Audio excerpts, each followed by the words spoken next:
தமிழ் ஜனம் நேயர்களுக்கு வணக்கம். இன்றைய சிறப்பு நேர்காணலில் நம்மளுடைய அரங்கத்துக்கு மத்திய இணையமைச்சர் டாக்டர் எல் முருகன் அவர்கள் வந்திருக்காங்க. சார் வணக்கம். வணக்கங்க சார். இந்த சந்திப்பில் நான் பிரச்சனைகள், கான்ட்ரவர்சி, பரபரப்பு எதையுமே பேச போகிறதில்ல. ஏன்னா நீங்களே ஒரு கடுமையான பயணத்துக்கு பிறகு ஒரு இளைப்பாறல் இதில் இருக்கீங்க. ஸோ கொஞ்சம் லைட்டர் சைட் பேசலாம் அப்படின்னு சொல்லிட்டு,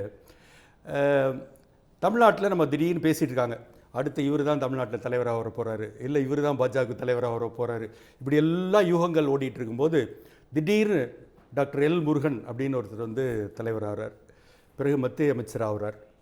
எங்களுக்கு தமிழ்நாட்டு மக்களுக்கான ஒரு அடிப்படை கேள்வி அதற்கு முந்தைய எல் முருகன் அவர்களுடைய பின்புலம் என்ன? உங்களுடைய இளமை பருவத்தில் தொடங்கி டாக்டர் எல் முருகன் அவர்கள் என்ன அப்படிங்கிறத ஒரு தமிழ்நாட்டு மக்களுக்கு தெரியப்படுத்துகிற மாதிரியான உங்களுடைய பின்புலத்தை கொஞ்சம் சொல்லுங்களேன். 1995களில் எங்கள் கிராமத்திற்கு ஒரு மூத்த ஆர்எஸ்எஸ் பிரச்சாரக், உங்கள் கிராமத்தை, எங்கள் கிராமத்துக்கு, உங்கள் கிராமத்து பேரே சொல்லிட்டீங்க. எங்கள் கிராமம் கோனூர்ன்ற எங்கள் கிராமம். ஸோ அந்த கிராமத்திற்கு எங்களுடைய ஆர்எஸ்எஸ்னுடைய மூத்த பிரச்சாரக் திரு ஸ்ரீ கணேசன்ஜி அவங்க எங்கள் கிராமத்துக்கு வர ஆரம்பித்தாங்க. அப்போ அப்புறம் அங்கே நாமக்கல்லில் மனோகர் அப்படின்ட்டு அப்போ பிஜேபியினுடைய மாவட்ட தலைவராக இருந்தவர். ஸோ அவரும் எங்கள் கிராமத்துக்கு வர ஆரம்பித்தார்.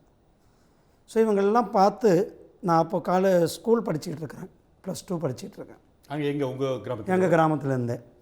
ஸோ அவங்களுடைய நடவடிக்கைகளால் ஈர்க்கப்பட்டு அவங்க கூட போக ஆரம்பித்தேன். அப்படி போயிட்டுருக்கும் பொழுது 96ல் நான் காலேஜ் ஜாயின் பண்ணும் பொழுது நம்மளுடைய மாணவர் அமைப்பான அகில் பாரதிய வித்யார்த்தி பரிஷத்தில் ஏபிவிபியில் என்னை முழுமையாக இணைச்சிக்க. கல்லூரி நம்ம டாக்டர் அம்பேத்கர் லா காலேஜ் மெட்ராஸில். ஸோ அங்கே படிக்கும் பொழுது தான் நான் என்னோடய முழுமையாக அப்போது பழக்கம் இருந்தது. எங்கள் கிராமத்துக்கு வந்தாங்க, அவங்களால் ஈர்க்கப்பட்டு ஏபிவிபியில் என்னை முழுமையாக ஈடுபடுத்தி கொண்டு 2001 வரலும் என்னுடைய லா காலேஜ் படிப்பு. அப்போ பல்வேறு இடங்களுக்கு ஏபிவிபியினுடைய மாநாடுகள், ஏபிவிபியில் பல்வேறு விஷயங்களை நான் கற்றுக்கிட்டேன். ஒரு பொலிட்டிக்கல் ஒரு மாணவர் அமைப்பில் எப்படி ஒரு ஸ்டூடெண்ட்டாக ஒரு அஜிடேஷன்ஸ் ஆர்கனைஸ் பண்ணுறது, அதில் எப்படி பார்ட்டிசிபேட் பண்ண வைக்கிறது. இது மட்டும் இல்லாமல் இந்த ஸ்டடி சர்க்கிள்ன்றது எங்கள் ஏபிவிபியில் ஒரு ஃபேமஸான நிகழ்வுகள். அந்த ஸ்டடி சர்க்கிள்ஸ் சொல்லுங்களேன். அதில் தினந்தோறும் பொலிட்டிக்கல் அஃபேர்ஸ் இருக்குது, கரண்ட் அஃபேர்ஸ், பொலிட்டிக்கல் அஃபேர்ஸ், எங்கள் சப்ஜெக்ட் ரீதியான டிஸ்கஷன்ஸ் ஸ்டூடெண்ட்டுக்குள்ளே. ஸோ அது இல்லாமல் ஒரு டிஸ்கஷன்ஸ் இருக்கும். ஸோ அது எல்லாமே நம்ம ஆர்கனைஸ் பண்ணோம், வீக்லி ஆர்கனைஸ் பண்ணோம். எங்கள் கேதரிங்ஸ், ஸ்டூடெண்ட் கேதரிங் அப்புறம் ஒரு 98ல் ஏபிவிபியினுடைய பெரிய ஒரு மாநாடு மும்பையில் நடந்தது. அந்த மாநாட்டுக்கு நான் போயிருந்தேன். ஸோ அங்கே இன்னும் என்னை வேகப்படுத்தினது அந்த நிகழ்வுகள். அங்கே அப்போதைய பிரதமர் திரு வாஜ்பாய்ஜி அவர்கள் அந்த மாநாட்டுக்கு வந்திருந்தாங்க. அப்போதைய சயின்டிஃபிக் அட்வைசர் திரு அப்துல் கலாம்ஜி அங்கே வந்திருந்தாங்க. அப்போதைய உள்துறை அமைச்சராக இருந்த துணை பிரதமர் அவர்கள் திரு அத்வானிஜி அவர்கள் அந்த மாநாட்டுக்கு வந்திருந்தாங்க. அவங்க எல்லாமே சாதாரணமாக மாணவர்கள் கூட கலந்து நம்ம இங்கே பார்த்தோம்.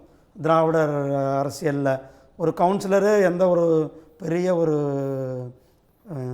பரபரப்பாக ஒரு பந்தாவோ அந்த மாதிரி அங்கே அதெல்லாம் இல்லாமல் ஒரு எளிமையாக மாணவர்கள் மத்தியில் எங்கள் கூட க்யூவில் நின்னாங்க.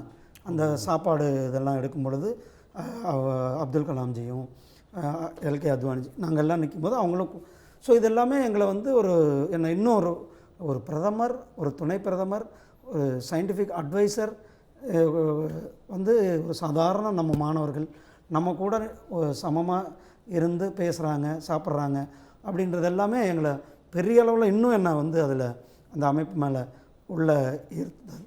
அதிலிருந்து தொடர்ந்து ஏபிவிபி பணிகள்.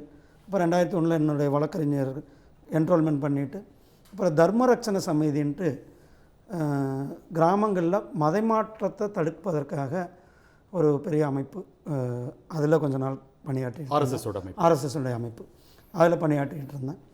அப்போது 2006 அப்போதைய தலைவர் திரு சிபி ராதாகிருஷ்ணன் அவர்கள். இப்போ அந்த மதமாற்ற இது பற்றி நீங்கள் சொல்லும்போது, அடிப்படையில் நீங்கள் ஒரு கிராமத்திலேருந்து வந்தவருங்கிற முறையில் அது அந்த காலகட்டங்களில் நடைபெற்றுக்கிட்டு இருந்தது ஆக்சுவலாக. நிச்சயமாக மத மாற்றங்கள் நடைபெற்றது.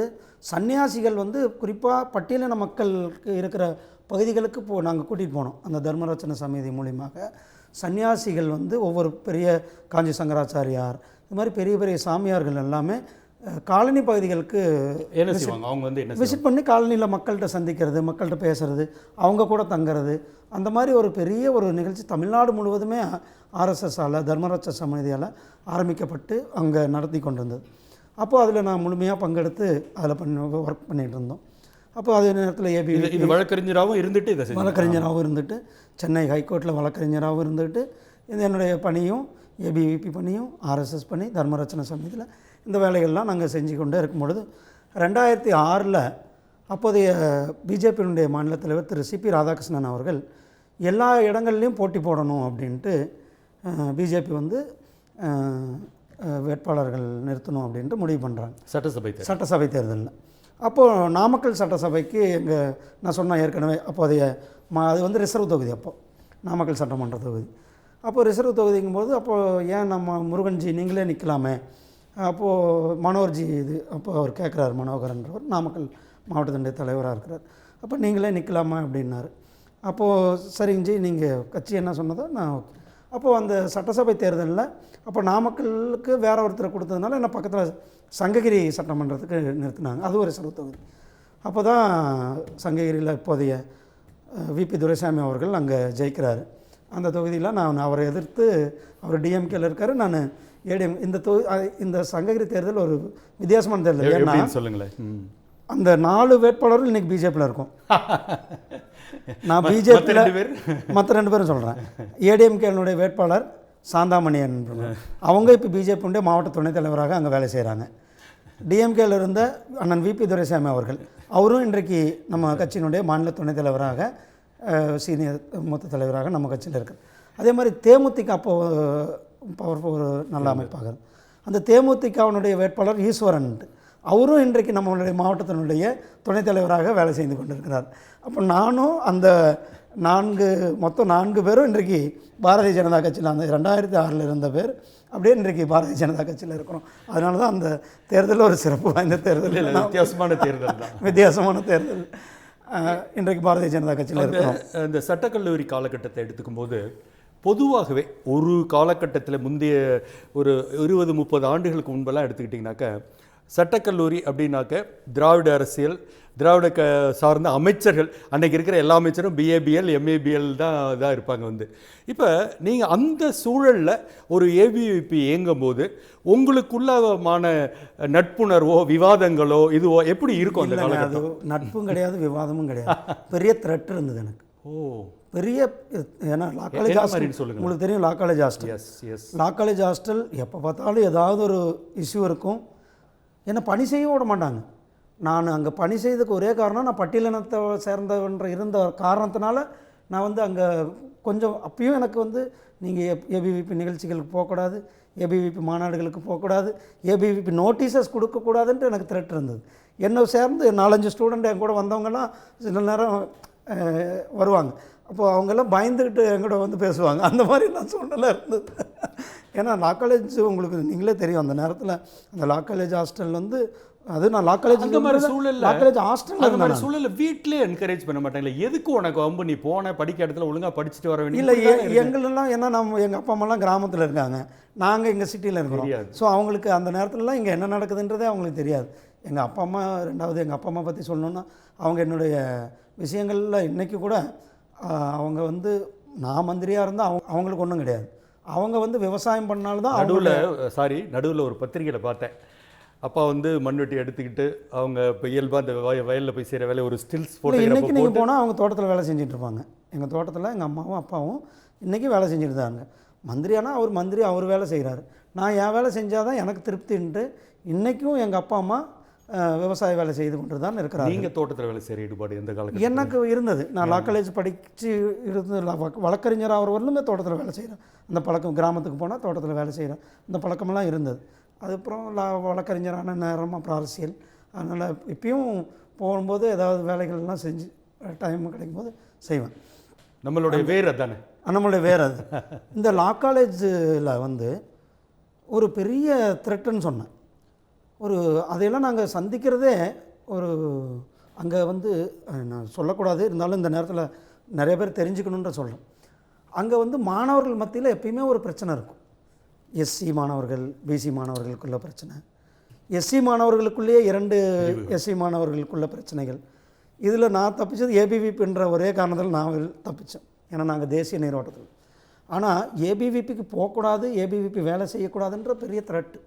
அதையெல்லாம் மீறி தொடர்ந்து நாங்கள் வேலை செஞ்சதில் சரி அவர்கள் அவங்கள இனிமேல் ஒன்றும் பண்ண முடியாது, அவங்க வேலை செய்வாங்க அப்படின்ற சூழ்நிலை நம்ம கொண்டு வந்துருந்தோம். ஒரு நேரம் எனக்கு நல்லாவே ஞாபகம் இருக்குது. ஒரு ஸ்டடி சென்டர் வந்து நாங்கள் சென்னை சட்டக்கல்லூரியில் ஏற்பாடு பண்ணியிருந்தோம். நீங்கள் இங்கே நடத்தக்கூடாதுன்ட்டு ஒரு பெரிய பிரச்சனை. அப்போது நாங்கள் அங்கேருந்து ஒரு 100 மீட்டர் தள்ளி அங்கே பச்சையப்பன் கல்லூரியினுடைய ஸ்கூல் இருக்கும், அந்த பிராட்வே, அந்த ஸ்கூலில் போய் நாங்கள் எங்கள் நிகழ்ச்சி நடத்தினோம். இப்போதைய பிரச்சாரக்காக இருக்கிற சடகோபனை வந்து அப்போதைய அமைப்பு செயலாளர் ஏபிவிபி. அப்போ அவர் வந்து இப்போ எங்களுக்கு வந்து பௌத்திக் என்று சொல்லக்கூடிய அந்த சொற்பொழிவு கொடுக்க வந்திருந்தார். அப்போ அவர் சொற்பொழிவு கொடுத்துட்ருக்கும்போது வந்து ஒரு குரூப், நீங்கள் அங்கேயும் பண்ணக்கூடாது இங்கேயும் பண்ண பிரச்சனை பண்ணுறாங்க. ஆமாம், நாங்கள் அன்றைக்கி நிறைய ஸ்ட்ரென்த் இருந்ததுனால அவங்க வேறு வழி இல்லாமல் வெளியில் போனாங்க.